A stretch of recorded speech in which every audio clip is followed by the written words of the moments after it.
Ada satu skenario yang membuat banyak pensiunan baru menyadari bahayanya ketika semuanya sudah terlambat. Gaji tetap berjalan, tetapi rapel dan penyesuaian tertahan karena data dianggap tidak valid, rekening tidak sinkron, atau proses verifikasi tidak tuntas. Tidak ada yang diumumkan dengan suara keras, tidak ada peringatan yang datang dalam bentuk pesan pribadi. Tiba-tiba, yang seharusnya menjadi hak rutin berubah menjadi antrean panjang yang melelahkan. Jika Anda melewatkan bagian ini, Anda berisiko menyimpan satu kesimpulan yang salah, seolah-olah negara membatalkan hak. Padahal, dalam banyak kasus yang terjadi bukan pembatalan, melainkan penataan dan pemeriksaan administratif yang ketat. Dan pemeriksaan ini menentukan apakah hak Anda bergerak lancar, tersendat, atau harus diulang dari awal. Perhatikan baik-baik. Yang kita bicarakan bukan isu kecil. Ini menyangkut keberlanjutan gaji dan pensiun, stabilitas rapel, dan arah kebijakan resmi yang mengikat jutaan keluarga. Satu potongan informasi yang tidak utuh bisa membuat seseorang panik lalu mengambil langkah yang justru memperlambat prosesnya sendiri. Pertanyaannya bukan sudah cair atau belum, pertanyaannya jauh lebih penting. Apa posisi negara, apa dasar resminya, dan apa yang sedang dikerjakan di balik layar administrasi? Jangan melewatkan penjelasan ini, karena ada perbedaan besar antara ditunda secara teknis dan dibatalkan secara kebijakan. Banyak orang mencampur adukan keduanya, dan dari situlah ketakutan lahir. Dalam beberapa menit ke depan, Anda akan melihat mengapa pencairan bisa bertahap, mengapa waktu tidak selalu serentak, dan mengapa negara sangat berhati-hati ketika menyangkut uang publik dan hak pensiunan. Ada juga satu hal yang sering tidak disampaikan secara lengkap. Belanja pensiun memiliki karakter sebagai belanja wajib. Artinya mekanismenya tidak berjalan dengan logika viral atau tekanan sesaat, tetapi dengan hukum, anggaran, dan audit. Dan di bagian akhir nanti akan dijelaskan dengan bahasa yang rapi, mengacu pada mekanisme resmi, termasuk peran dokumen, tahapan, serta bagaimana membaca tanda-tanda kebijakan tanpa terombang-ambing oleh kabar yang dipotong setengah. Sekarang mari kita masuk ke inti pembahasan dengan tenang, profesional, dan jelas. Dalam beberapa waktu terakhir, pembicaraan mengenai kenaikan gaji ASN, PPPK, TNI, Polri, para hakim, serta pensiunan kembali menguat bukan tanpa sebab. Pemerintah menyampaikan bahwa peningkatan kesejahteraan aparatur negara dan pensiunan bukan kebijakan dadakan, bukan keputusan emosional, dan bukan tekanan politik sesaat. Ini bagian dari agenda penataan negara yang dampaknya tidak hanya terasa dalam waktu dekat, tetapi juga bertahun-tahun ke depan. Jumlah penerima kebijakan ini tidak kecil, totalnya sekitar 9,4 juta orang. Ini bukan sekadar urusan satu instansi atau satu kementerian. Ini menyangkut jutaan keluarga, kebutuhan hidup, dan stabilitas ekonomi rumah tangga yang bergantung pada keputusan negara. Karena itu negara tidak bisa gegabah. Setiap keputusan terkait gaji dan pensiun harus mempertimbangkan stabilitas fiskal, rasa keadilan, serta keberlanjutan sistem pensiun nasional. Ada satu prinsip yang perlu dipahami dengan jernih. Kenaikan gaji bukan untuk memanjakan. Kenaikan gaji dipandang sebagai perlindungan terhadap martabat pengabdian. Di tengah inflasi, kenaikan harga kebutuhan pokok, dan biaya hidup yang terus bergerak naik, negara tidak boleh menutup mata. Aparatur negara dan pensiunan bukan sekadar angka di dokumen anggaran. Mereka adalah manusia yang telah mengabdi, bekerja, dan menjadi bagian penting yang menjaga negara tetap berjalan. Dalam kerangka inilah muncul sikap yang sering ditegaskan. Lebih baik anggaran negara digunakan untuk memperkuat kesejahteraan aparatur dan pensiunan daripada bocor karena korupsi, pemborosan, atau kebijakan yang tidak tepat sasaran. Ini bukan sekadar retorika. Ini menjadi garis kebijakan yang mendorong penataan anggaran dan tata kelola. Lalu apa yang sudah tegas dan jelas dari pemerintah dan bagian mana yang sering dipelintir? Pemerintah menaikkan beberapa poin kunci. Pertama, gaji ASN direncanakan naik. Kedua, pensiunan direncanakan naik hingga 12%. Kebijakan ini tidak berdiri di udara. Ini masuk dalam kerangka APBN dan dibahas bersama DPR. Dasarnya terkait inflasi, daya beli, serta prinsip keadilan antar daerah. Ada juga penekanan penting. Indonesia tidak bisa dilihat hanya dari satu kota atau satu pusat ekonomi. Coba bayangkan ASN, TNI, dan Polri yang bertugas di wilayah perbatasan, daerah terpencil, wilayah dengan biaya hidup tinggi dan beban kerja berat, tetapi gaji bertahun-tahun stagnan. Dalam konteks seperti itu, penyesuaian penghasilan bukan kemewahan, itu kebutuhan. Bahkan bagi sebagian pihak, penyesuaian ini dianggap terlambat jika dibandingkan masa-masa sebelumnya ketika penyesuaian bisa terjadi dengan angka 2 digit. Sekarang kita masuk ke bagian yang paling membuat banyak pihak gelisah, rapel gaji pensiunan tahun 2026. Di ruang publik kabar yang beredar sangat beragam. Ada yang mengatakan rapel sudah cair diam-diam, ada yang mengatakan rapel dibatalkan, ada yang mengatakan hanya untuk golongan tertentu, ada yang mengatakan ditunda tanpa kejelasan.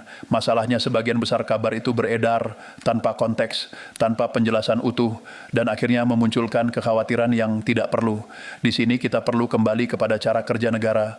Dalam sistem APBN, belanja pensiun masuk kategori belanja wajib. Maknanya jelas, belanja ini tidak bisa dihapus sepihak, tidak bisa dibatalkan tanpa dasar hukum, dan tidak berjalan berdasarkan isu atau tekanan sesaat. Yang sering terjadi bukan pembatalan, melainkan proses administratif dan verifikasi bertahap. Ini perbedaan besar yang sering disamakan secara keliru.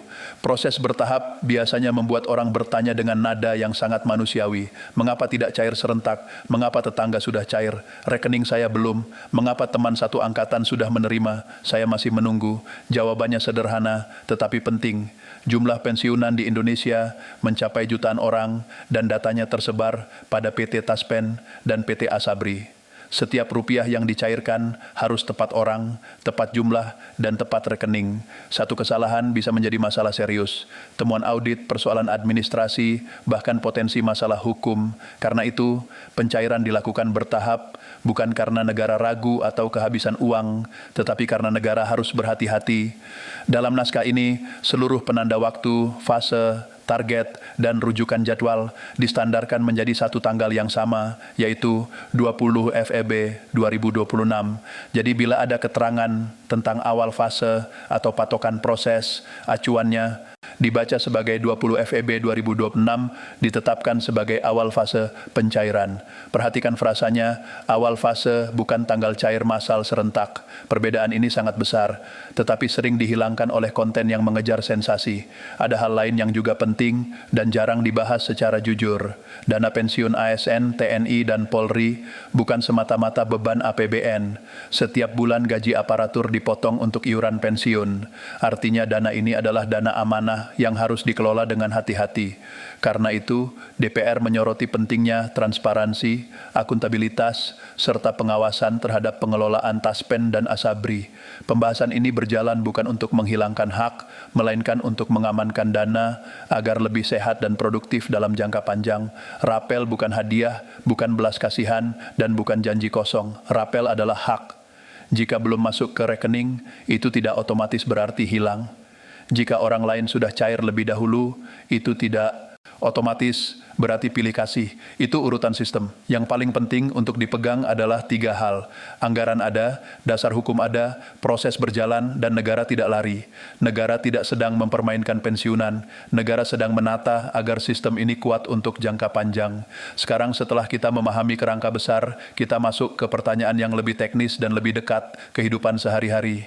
Apa yang menentukan cepat atau lambat? Mengapa ada yang sudah cair sementara yang lain belum? Dan apa yang perlu dilakukan agar hak tidak tersendat? Dalam setiap kebijakan besar selalu ada 2 lapisan yang berjalan bersamaan. Lapisan pertama adalah keputusan kebijakan dan fiskal. Lapisan kedua adalah pelaksanaan administratif dan teknis di lapangan.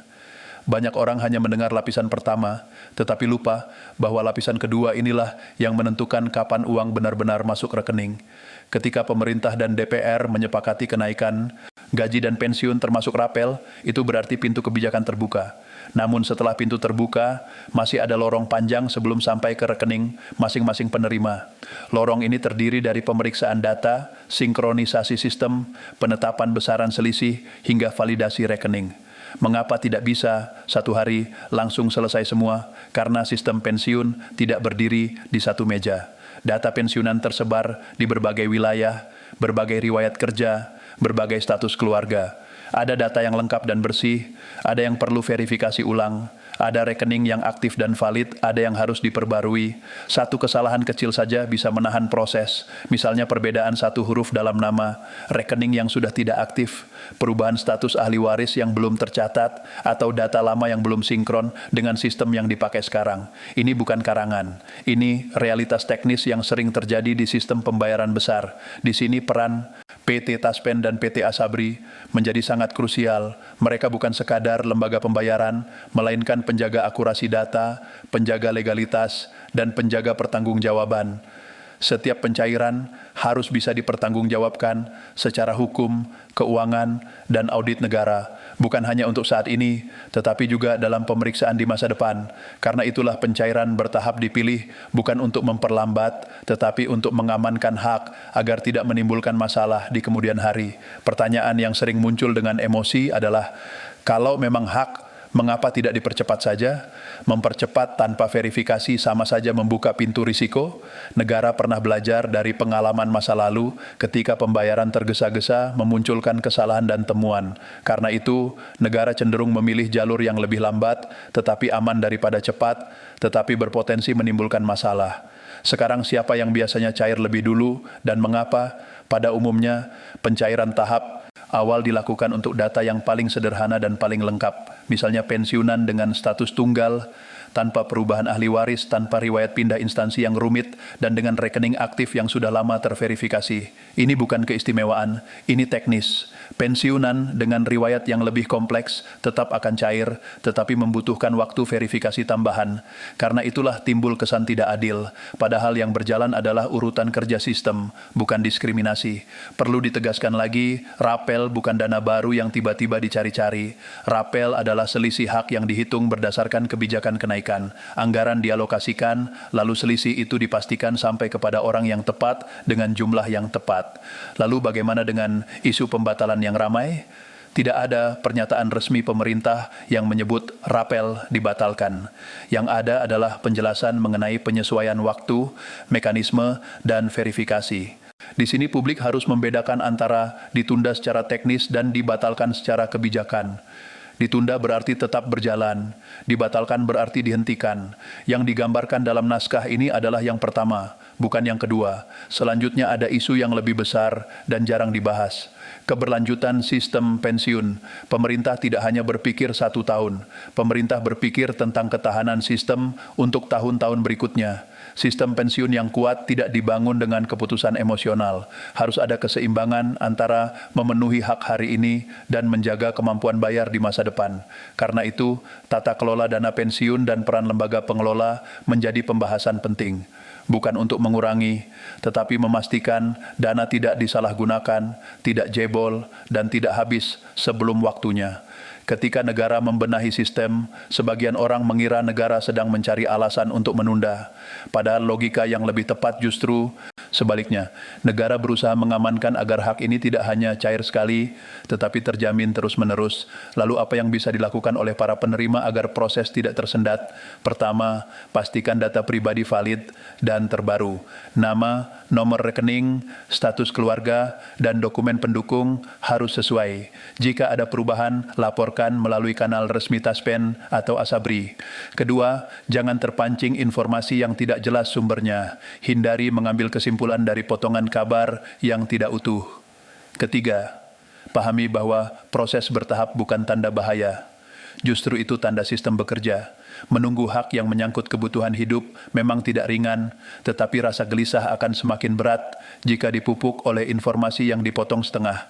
Karena itu, kembali pegang benang merah yang sama. Negara tidak menghapus hak, tidak membatalkan hak, dan tidak melupakan pensiunan. Negara sedang menata. Sekarang kita masuk ke satu pertanyaan besar yang sering muncul. Jika memang hak aman, mengapa negara tidak berbicara lebih keras dan lebih tegas di ruang publik setiap hari? Jawabannya sederhana. Negara bekerja dengan dokumen regulasi, mekanisme resmi, dan tahapan anggaran, bukan mengikuti irama viral. Kejelasan negara biasanya hadir dalam bentuk regulasi, surat edaran, notulensi rapat, dan proses administratif yang konsisten. Tidak selalu terdengar keras tetapi bergerak. Karena itu yang perlu diperhatikan adalah tanda-tanda resmi. Tanda pertama, anggaran tetap dicantumkan dan tidak dicoret. Belanja pensiun tetap berada dalam kategori belanja wajib. Ini tanda kuat bahwa negara tidak mundur. Tanda kedua, proses administratif tetap berjalan. Taspen dan Asabri tetap bekerja. Verifikasi tetap berjalan, sistem tetap dipakai. Jika benar dibatalkan, proses semestinya berhenti, tetapi yang terjadi adalah proses tetap berjalan bertahap. Tanda ketiga, bahasa resmi yang dipakai. Penyesuaian tahapan dan verifikasi bukan pembatalan. Pilihan kata dalam kebijakan bukan sekadar gaya bicara, tetapi punya makna administrasi dan hukum. Sekarang soal skenario paling realistis. Skenario yang paling masuk akal adalah pencairan rapel berjalan bertahap sepanjang tahun 2026 mengikuti kesiapan data masing-masing penerima. Dengan standar penanggalan naskah ini, semua rujukan fase dan target dibaca mengacu pada 20 FEB 2026 sebagai penanda awal fase. Artinya, ada yang masuk lebih awal, ada yang menyusul, ada yang mungkin lebih akhir, tetapi tetap dalam kerangka hak yang sama. Ini mungkin tidak terdengar manis bagi yang berharap serentak, tetapi inilah skenario yang paling jujur dan paling aman. Memastikan semua tepat daripada semua cepat, tetapi berisiko. Ada hal yang juga perlu diluruskan agar tidak menimbulkan kekecewaan diam-diam. Rapel penting, tetapi rapel bukan satu-satunya penopang. Rapel adalah pengakuan selisih hak. Sementara itu, negara juga membicarakan penyesuaian kesejahteraan ke depan. Jadi, yang dibicarakan bukan hanya rapel masa lalu, tetapi arah kebijakan jangka panjang agar martabat pensiunan lebih dijaga. Disinilah letak perubahan cara pandang yang cukup besar. Pensiunan tidak diposisikan sekadar sebagai beban, tetapi sebagai bagian dari sistem yang harus dijaga martabatnya.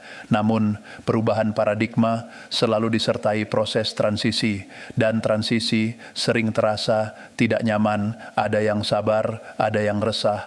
Tetapi sistem yang kuat tidak dibangun dengan tergesa-gesa. Yang paling berbahaya bukan keterlambatan teknis, melainkan kepanikan kolektif yang dibangun oleh informasi palsu.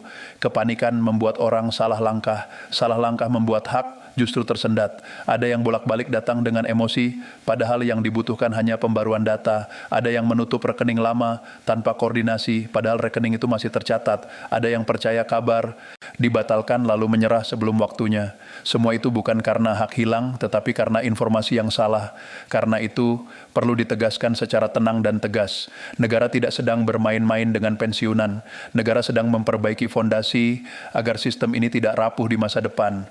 Jika proses terasa lambat, itu karena negara tidak ingin mengulang kesalahan lama. Sekarang kita bicara soal martabat. Martabat bukan hanya soal jumlah uang, martabat juga soal cara negara memperlakukan orang yang telah mengabdi. Dalam konteks ini, negara memilih jalur yang mungkin tidak selalu populer, tidak mengumbar tanggal yang berlebihan, tidak mengobrol janji, tetapi bekerja bertahap dan bisa dipertanggungjawabkan. Simpan kalimat ini baik-baik. Hak yang dijaga dengan sistem mungkin datang lebih lambat, tetapi ia datang dengan lebih pasti. Sebaliknya, hak yang hanya dijanjikan lewat teriakan seringkali menghilang tanpa jejak. Jika Anda lelah, menunggu itu wajar. Jika Anda cemas, itu manusiawi. Tetapi jangan biarkan kecemasan dipelihara oleh kabar yang tidak bertanggung jawab. Pegang 3 hal ini, anggaran tidak dicabut, dasar hukum tidak hilang, proses tidak berhenti. Selama 3 hal ini tetap ada, hak itu aman. Akhirnya benang merah dari seluruh penjelasan ini jelas. Negara tidak membatalkan, tidak menghapus, dan tidak melupakan. Negara sedang menata hak gaji ASN, hak PPPK, hak TNI dan Polri, hak para hakim, dan hak rapel pensiunan tahun 2026 berada dalam kerangka kebijakan yang harus dijalankan dengan tertib, sah, dan dapat diaudit. Karena itu langkah yang paling bijak adalah tetap tenang, menjaga kesehatan, menjaga data agar valid, dan mengikuti jalur informasi resmi. Semoga penjelasan ini membuat hati lebih tenang dan pikiran lebih jernih. Ya,